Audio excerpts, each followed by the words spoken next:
Hello बच्चों, सुभागी देवी intermediate college के online class में आज मैं कक्षा 9 से 12 तक के बच्चों का स्वागत करता हूं। आज कक्षा 9 से 12 तक के बच्चे हिंदी विषय के अंतर्गत व्याकरण में रस को पढ़ रहे हैं। पिछले वाले वीडियो में आपको 6 रसों के विषय में बताया जा चुका है। ये 7वां है विभत्स रस। विभत्स रस क्या होता है? जब किसी काव्य को पढ़ें या सुने या देखें, काव्य की बात आ रहा है तो देखने से नहीं है, नाटक भी है। जब किसी काव्य या नाटक को पढ़ने या सुनने से हमें घृणा उत्पन्न होती है, जैसे अजीब तरह से मुंह बनाने लगते हैं, जिसमें छीछी होने लगती है, थूथू होने लगता है, ऐसे दृश्य आते हैं, ऐसी स्थिति होती है तो वहाँ विभत्स रस कहलाता है। जिसे हम घृणा करते हैं उसे जुगुप्सा भी कहते हैं। विभत्स रस का स्थायी भाव जुगुप्सा या घृणा होता है। फिर एक बार सुनना, जब किसी काव्य को पढ़ने या सुनने से हमें घृणा उत्पन्न होती है तो उसे हम क्या कहते हैं? विभत्स रस कहते हैं। उदाहरण के तौर पर देख लें, आंखें निकाल उड़ जाते हैं, आंखें निकाल उड़ जाते हैं, क्षण भर में उड़कर आते हैं, सौ जीव खींच कर कौवे चुभला चुभला कर खाते हैं। भोजन में स्वान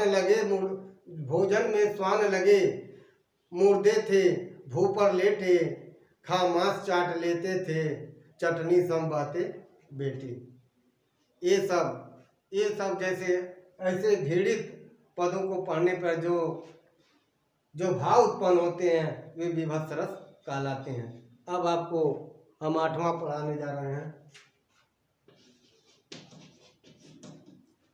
8वां आपका है अद्भुत रस।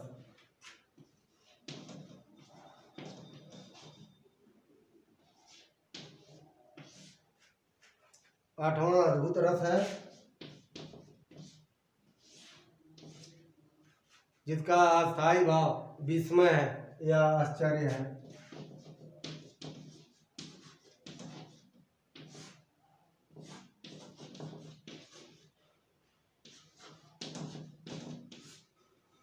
विस्मय या आश्चर्य है।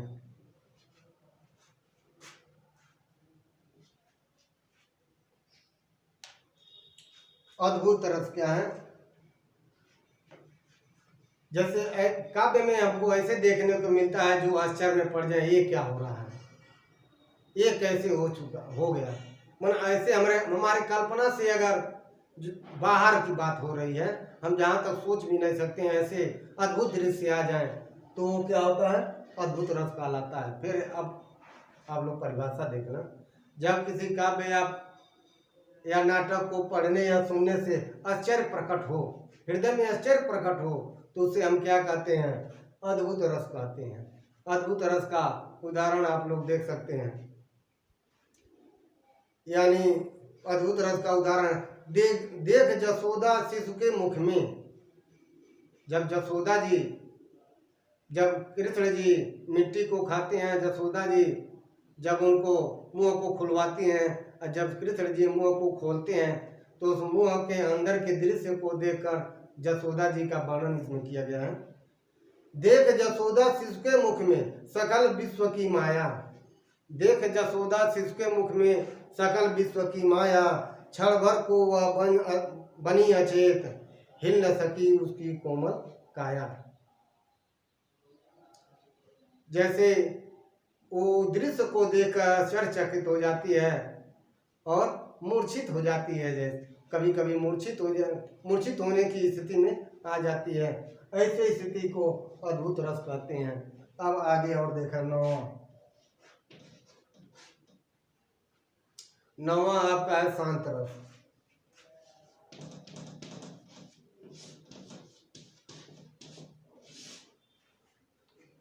शांत रस का अस्थायी भाव निर्वेद है। शांत रस का अस्थायी भाव निर्वेद, वैराग्य भी कहते हैं। निर्वेद या वैराग्य है। देखिए, जब किसी काव्य को पढ़ने या सुनने से मन में वैराग्य उत्पन्न हो, अर्थात यानी हमको सब कुछ मिट्टी लगने लगे, अर्थात ये मोह माया से बंधन से हमको छुटकारा, जैसे सोचे हम छुटकारा पाना है, ये सब मिथ्या है, झूठ है, ऐसी स्थिति आने लगे उस पद को सुनने के बाद, तो वह शांत रस होता है। जैसे फिर एक बार, जब किसी काव्य या नाटक को सुनने से मन में वैराग्य उत्पन्न हो, यानी इस सांसारिक जीवन से मुक्त होना चाहते हो, ऐसी स्थिति आ जाए, तो क्या है, शांत रस कहलाता है। इसका उदाहरण आप लोग देखें, माया दीपक नर पतंग भ्रमी इव पड़ंत, माया दीपक नर पतंग भ्रमी इव पड़ंत, कह कबीर गुरु ज्ञान तय एक याद उभरंत। इसमें सबको इसमें मोह माया की बात कही गई है, उससे छुटकारा होने की बात कही गई है। फिर एक और उदाहरण देख लें, ये ऐसा संसार है जैसा सेवल फूल, दिन दस के व्यवहार के झूठे, दिन दस के व्यवहार हैं झूठे रंग न भूल। इस संसार को, इस मोह माया को एक सेमल के फूल के तरह बताया गया, जिसमें कोई गंध नहीं होती है। अब आगे आते हैं आपको वात्सल्य रस, 10वां।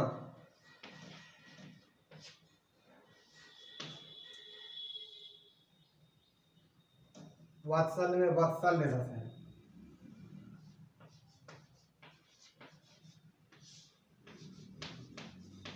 इसका स्थायी भाव वात्सल्य है।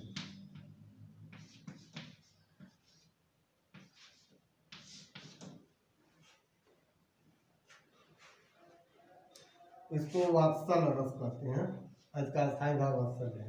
बात एक ही है, जब किसी काव्य को पढ़ने या सुनने से, जब किसी काव्य में अगर छोटे बच्चे यानी अबोध बालक के घूमने फिरने किलकारी करने की बात आती है, उसके दौड़ने धूपने की बातें होती है, तो उस समय की स्थिति को हम वात्सल रस कहते हैं। अर्थात जिस काव्य या नाटक में वात्सल्य की भावना हो, बालक के बचपन की भावना परिलक्षित हो, उसे हम क्या कहते हैं, वात्सल्य रस कहते हैं। उदाहरण के तौर पर देखें,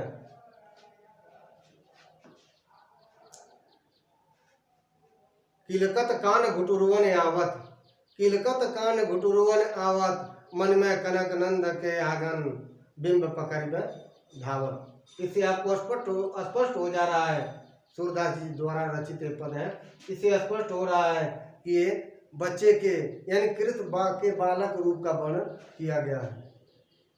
एक और आप लोग देख लें, ये श्री राम, ये चारों भाइयों का है, इसे भी इनको तुलसीदास रचित किए हैं।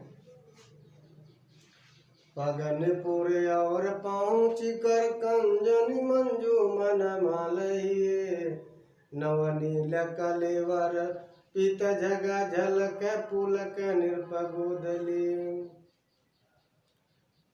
पगनपुर और पहुँच कर कंजन मंजू मन मालहिए, नवनील कलेवर पित जगा झलक पुलक निरपगोदली। अवधेश के बालक चारि सदा तुलसी मन मंदिर में बिहर। इन सब दोनों पदों को आप पढ़ने से ये मालूम हो गया, जे छोटे से बच्चों के चलने फिरने दौड़ने किलकारी मारने की बात कही गई है। ये सब वात्सल्य रस में आते हैं। अब आपको 11वां बताने जा रहे हैं।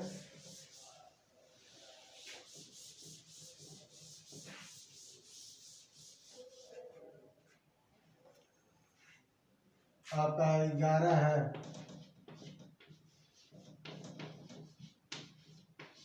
भक्ति रस।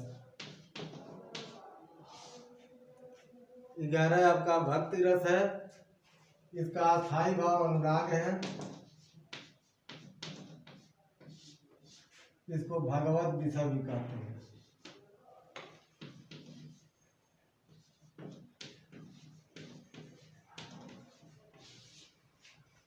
इसको भागवत विषय भी कहते हैं। यहाँ लिख दे रहे हैं।